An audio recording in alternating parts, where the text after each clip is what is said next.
hit the nuclear first and worry about the rest later. ഇറാന്റെ എല്ലാ ആണവ നിലയങ്ങളും തകർക്കാൻ നിയുക്ത അമേരിക്കൻ പ്രസിഡന്റ് ഡൊണാൾഡ് ട്രംപ് ഉത്തരവിട്ടതായി റിപ്പോർട്ട്. ഇസ്രായേൽ സിറിയയുടെ 85% ആയുധ ശേഖരങ്ങളും തകർത്തു കഴിഞ്ഞു.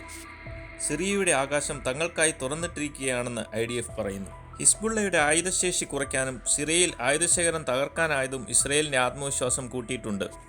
ഇത് ഇറാനെതിരെ തിരിയാനുള്ള ഒരവസരമായി ഇസ്രായേൽ കരുതുന്നു. ഇസ്രായേലി എയർഫോഴ്സ് ഏത് നിമിഷവും ആക്രമണം നടത്തിയേക്കുമെന്ന് ടൈംസ് ഓഫ് ഇസ്രായേൽ റിപ്പോർട്ട് ചെയ്തു. ഇതിന്റെ മുന്നോടിയായാണ് ബെഞ്ചമിൻ നെതന്യാഹു ഇറാൻ ജനതയെ അഭിസംബോധന ചെയ്ത് സംസാരിച്ചത് എന്നാണ് റിപ്പോർട്ട്. ഇറാനിൽ ഭരണമാറ്റം ഉണ്ടാകുമെന്നും ഇസ്രായേൽ പ്രധാനമന്ത്രി പറഞ്ഞിരുന്നു.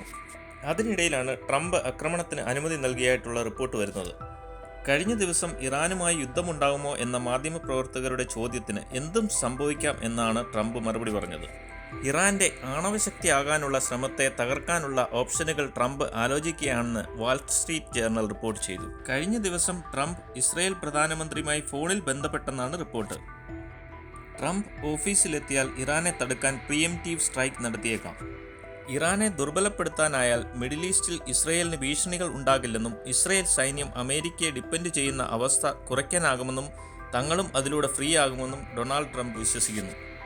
കൂടുതൽ ആയുധങ്ങളും സൈന്യത്തെയും അമേരിക്ക മിഡിൽ ഈസ്റ്റിലേക്ക് അയക്കും. ഇസ്രായേലിന്റെ മിലിറ്ററി പ്ലാനുകളിൽ വീഴ്ചയുണ്ടായാൽ ഇറാനെതിരെ ഡയറക്റ്റ് ആക്രമണത്തിന് അമേരിക്ക മുതിർന്നേക്കും. ഇറാന്റെ പ്രോക്സികൾ ഏറ്റവും ദുർബലമായിരിക്കുന്ന ഈ അവസരം ഏറ്റവും അനുയോജ്യമെന്നാണ് IDF കരുതുന്നത്. ഇസ്രായേലിനെ ഏറ്റവും അധികം ഭയപ്പെടുത്തുന്നത് ഇറാൻ അണുവായുധം വികസിപ്പിച്ചേക്കാം എന്നതാണ്. അതേസമയം ഇറാനും തങ്ങളുടെ ആയുധബലം വർദ്ധിപ്പിക്കുകയാണ്. കഴിഞ്ഞ ദിവസം അമേരിക്കയും ഇസ്രായേലിനെയും വെല്ലുവിളിച്ചുകൊണ്ട് അത്യാധുനിക നേവി ഡ്രോൺ ഇറാൻ പ്രദർശിപ്പിച്ചിരുന്നു. അഡ്മിറൽ അലി റീസ തൻസീരി പറയുന്നത് തങ്ങളുടെ പുതിയ ഡ്രോൺ ലോകത്തെ അതിശയിപ്പിക്കാൻ പോകുന്നത് എന്നാണ്.